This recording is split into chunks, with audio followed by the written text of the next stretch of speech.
Welcome to SBME Interfaces. Our goal with this show is to introduce you to the people that interface with biomedical engineering, from students and faculty to staff and industry, and everyone in between. BME is a broad field that encompasses so many different perspectives, journeys, skill sets, and backgrounds, and we are excited to share them all with you. We're very excited today to have Wendy Hurlburt with us at the podcast.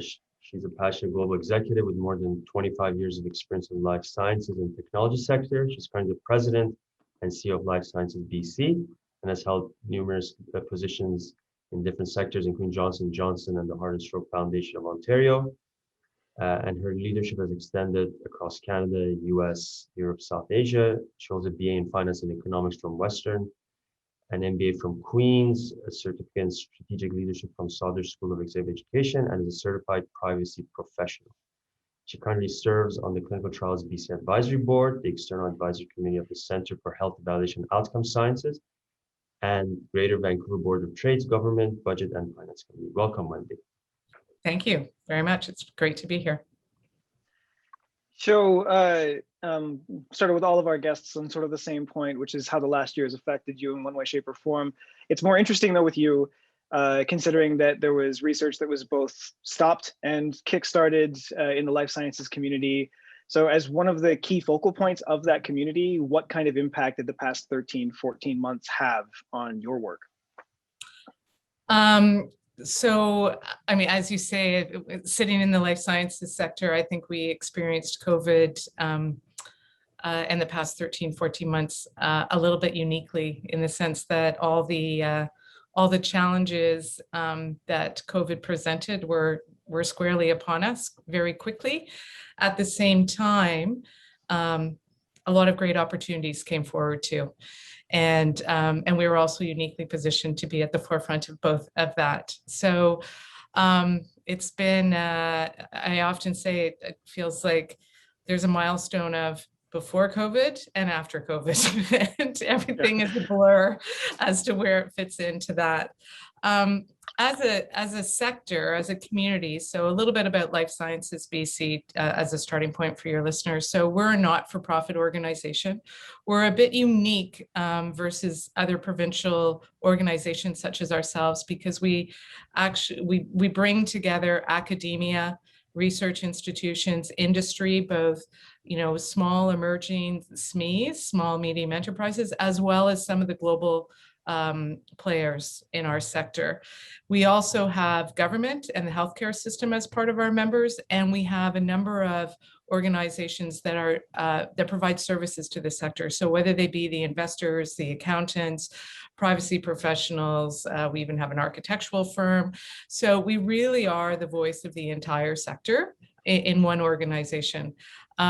Which gives us an interesting perspective, and I think contributes immensely to how collaborative the life sciences sector is generally in BC.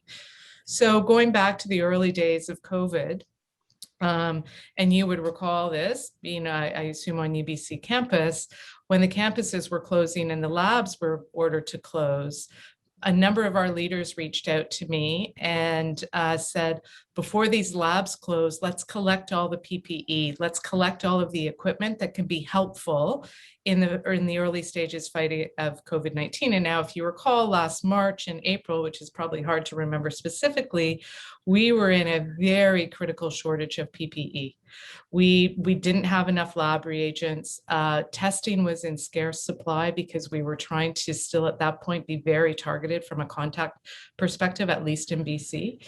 And so what started as an email chain of about 8 leaders within our sector very quickly morphed over the weekend into everybody was replying, all 185 leaders from across academia, research, and industry saying, yes, we want to help. How can we do this? And so our first days of COVID were actually us running a PPE drive, collecting ventilators, gloves. We collected 250,000 masks, gloves, bonnets, capes, respirators. We even picked up a few ventilators along the way, lab reagents, and one of our member companies gave us warehouse space where we then dropped all of these supplies into the warehouse space. And then I reached out to Vancouver Coastal Health, St. Paul's, and a couple of other of our more larger, health systems. And we then redistributed it to the front lines. And probably one of the most moving things was we also decided, as we were redistributing, as we were hearing about how challenging things were going on in the downtown east side, we pulled a set of the supplies and delivered it directly into a clinic to the downtown east side of some of these really critically needed supplies. So that was a fantastic example of how our community really came together. It had nothing to do with innovation. It had to do with collaboration and a desire to make a difference, which is a lot of the reasons why people are in life sciences. Absolutely. That's it. So you give a very nice overview of Life Sciences BC. Can you tell us about your role as CEO, what that basically encompasses? And maybe if I can step back, question came to mind, what led you then to come to Life Sciences BC from your previous roles, which seem to be more industry focused? Maybe I'll answer the second question before the first. My background has actually been in both the not-for-profit sector and the profit sector, always in tech or life sciences. And so I, have always been driven by trying to learn, to make a difference, feel like I'm contributing something along the way in some small way that I can. And so while you look at my background and it seems like a bit of a left turn, it's actually a very logical transition to me to be at Life Sciences BC. As I say, I started my career, actually, ironically enough, with little known fact, in the video game industry as a sales and marketing on the road, carrying a bag. My territory was Ontario to Western Canada.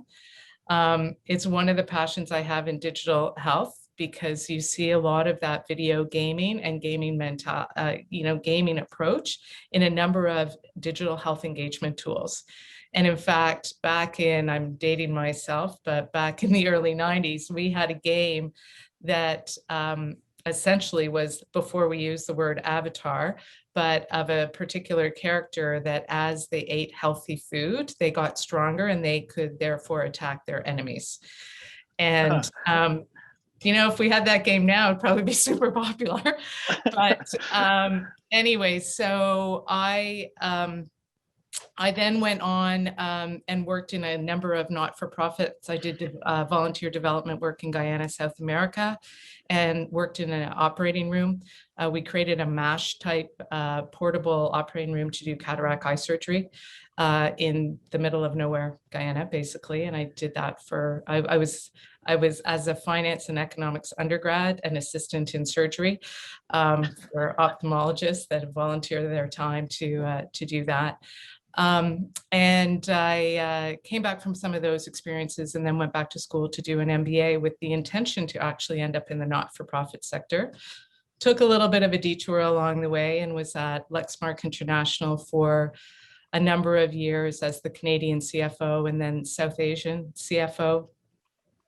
Then I went to the Heart and Stroke Foundation of Ontario, a not-for-profit, for about 5 years, and then J&J convinced me to be their CFO of their diabetes business, and stayed at J&J for a number of years in global roles at the end. And then I ended up back here. So, for me, Life Sciences BC was a very logical place for me to end up because it's part of the innovation sector, which I'm so passionate about. We have such an opportunity to make a difference. In particular now, I think there's no sector better positioned in our province and country to both contribute to the economic recovery and competitiveness of our region, while the innovative products, solutions, and services that come out of across all aspects of our sector are critically important to address the complex issues that we're facing within our healthcare system. So for me, it really brings together a lot of what I'm passionate about. I also have worked in, as I say, video games, and I have worked on a number of digital health tools. I've worked in the pharma sector, I've worked in the medical device sector, and I have a very strong operations and finance background. So Life Sciences BC seemed like a very logical place for me to bring this all together and really help try and promote and grow this critically important sector for our economy. And for the benefit of British Columbians. Like, to me, at the end of the day, I want a sustainable and reliable healthcare system. And there's a lot of opportunities for us to be able to take the innovation that comes out of schools like yours, whether it, as I say, be products, solutions, or process improvements, for us all to actually drive to making some critical improvements for the benefit of everyone. So you mentioned the school. What excites you about the School of Biomedical Engineering and its potential for the BC life sciences sector? Well, I think it's super exciting. I have said many times, if I could, I would like recreate myself and go into biomedical engineering. So, you know, I'm a little biased, but I think it's really, really exciting. I think one of the areas that BC in particular is strong at is cross-disciplinary scientific innovation. And, you know, you see it even going back to angiotech with the drug-eluted stent, right? That was, you know, therapeutics, chemistry meeting up with engineering. And we have countless examples of this along the way. Even, you know, Accelera, physics meeting up with biology, precision nanosystems. I mean, the list goes on and on. And so I think the School of Biomedical Engineering is really, you know, at the front end of the future of innovation for the life sciences sector, bringing together all these cross disciplines. And in our community, we're very excited about collaborating cross scientific discipline. And it's one of the strengths of BC. So to then have this school in place just is going to further amplify that. And we're happy that you're excited. Yeah. Be a good partner for the school, naturally. I've heard this from different CEOs or different persons, both in academia and industries, access to talent, and especially as we're generating, creating these accelerators of the world, as Zymeworks and all these, what paths do we take to sort of meet this challenge of sort of lack of talent or not enough talent yet in BC? Well, I think there's a number of things, and you know, the importance of your school can't be underestimated in that. You know, a number of, I don't know whether you are aware of an annual conference we have, which is the Life Sciences BC Career Connect Day. The intent of that conference, which this year attracted over 700 attendees as a virtual conference talking about life sciences talent, which is extraordinary, and attracted people from across the globe. We had people contact us from Johns Hopkins University asking if they could attend. So pretty exciting. But I think there's a number of things about it. So academia, of course, is extremely important, as is research, as a vehicle to develop our talent. If you did attend the conference, we had some of the leaders of HR speak on a panel with me. And we talked about where is that talent gap specifically. So a lot of it, a very big theme that came forward was we are developing great technical talent. Our academic institutions are producing world-class talent. There is nobody debating that. People come out with the technical skills that they need. So how do we ensure that they also are coming out with those other skills that they need to work within industry? Our Life Sciences BC Career Connect Day actually started with a couple of objectives. When I first started at Life Sciences BC, I met a number of PhD people, chemistry, organic chemistry, biology, you name it, physics, and they all had a very similar story to me. At some point along my journey, I completed my PhD, and then I realized I didn't want to be a professor anymore. Or maybe I wasn't going to be able to become a professor because the challenges of getting tenure.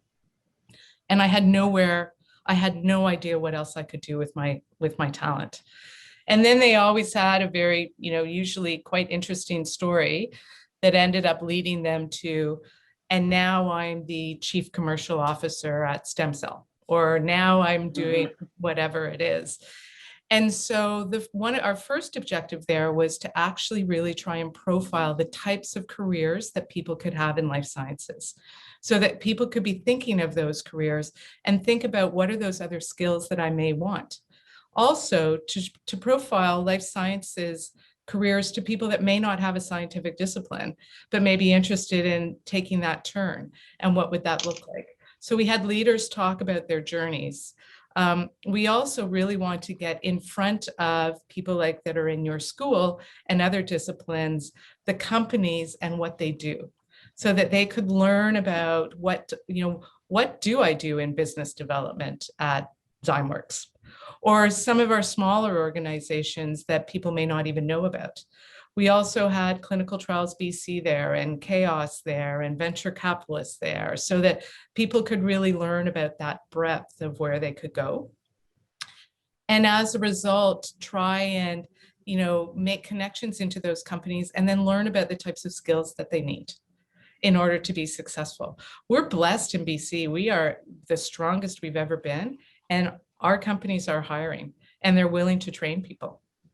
So, but the technical expertise is what you leave your academic institution with. Nobody debates that, but pursuing those other opportunities to develop the skills that will make you successful is something that, the community, the sector really wants to help develop that talent so people can take advantage of those.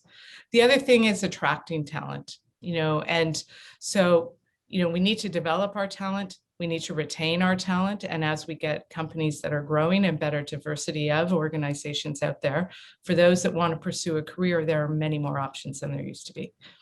And then, ultimately retaining our talent and attracting capital from talent from outside of British Columbia, which there's a huge interest in that as well. But, there are lots of skills that people should take advantage of learning, whether they be networking and, as a Life Sciences BC is a great organization for people that want to actually learn about the sector. I've had many leaders tell me that they can trace their entire careers back through interactions they met through Life Sciences BC events or the newsletters or any of those other things that we do, where we really try and bring people interested in the sector together to be able to connect. Fantastic. In your mind, what would be, say, like one or two of those big skills, those ones that are outside of the technical expertise that you like, if you were to point anybody in the direction of learning them right now, what two skills would you point at? So all of you science trained people are really, really brilliant, and sometimes have a difficult time summarizing in bite-sized pieces what it is your technical capabilities are and what your elevator speech is. Mm-hmm. So that's one, being able to say, I've studied this and this is why, turn it into plain speak about why it's important. Another is just breaking out of your shell and being comfortable networking and trying things that it's very hard when you're super skilled at one thing. It's not natural to go and dive into something that you don't feel as skilled. Mm-hmm. And that's okay. It's okay to learn. In fact, we learn our best when we make mistakes. So, so putting yourself out of your comfort zone and trying, a different skill, whether, as I say, whether it be networking, but really being able to develop that strong elevator speech, be able to summarize your thesis into, this is what I studied and this is why it's impactful. It's a really good idea for a workshop. Is a one-day workshop where you have to develop your elevator pitch on your research. I think that'd be a cool thing to run through our school. Our first Career Connect Day, we hired a photographer so everyone could get a LinkedIn picture. Nice. That's an excellent idea. I like that. So, and we were going to bring an executive coach in to help people with their elevator speech. Mm-hmm. So I think that's a really important thing. There's lots of great careers that aren't in industry too. So it really depends on what your passion is. I think the other thing is don't put a lot of pressure on yourself to know what you want to do right away. Mm-hmm. That's good advice coming from somebody who went from video games to where you are now. I think that is exactly right. That's good. I never wanted to be in the video game industry. It was helping me pay the bills, but I learned a lot. So in in terms of sorry, Pam, I just want to ask a quick question. In terms of BC, like where do you think we're nailing it right now in the life sciences sector, and where do you think we could be doing better, or we should like focus our energies? I think we are.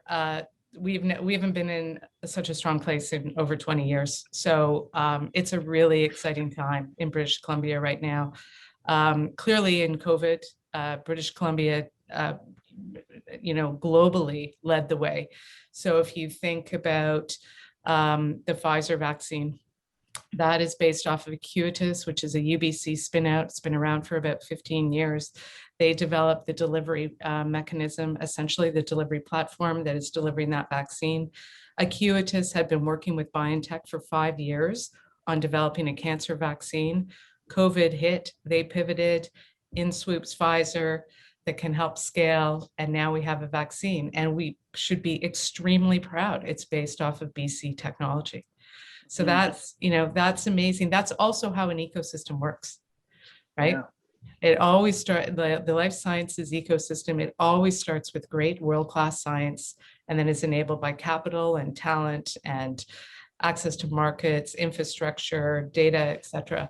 And so, we are behind, the first vaccine, really, right? And then you have AbCellera, who, through their years of research and developing their proprietary, drug discovery platform, was given one of the first blood samples of a COVID-19 patient because they were part of the US DARPA project, and were able to very quickly identify, that what antibody was required, and has partnered with Eli Lilly, and they brought that therapeutic to market.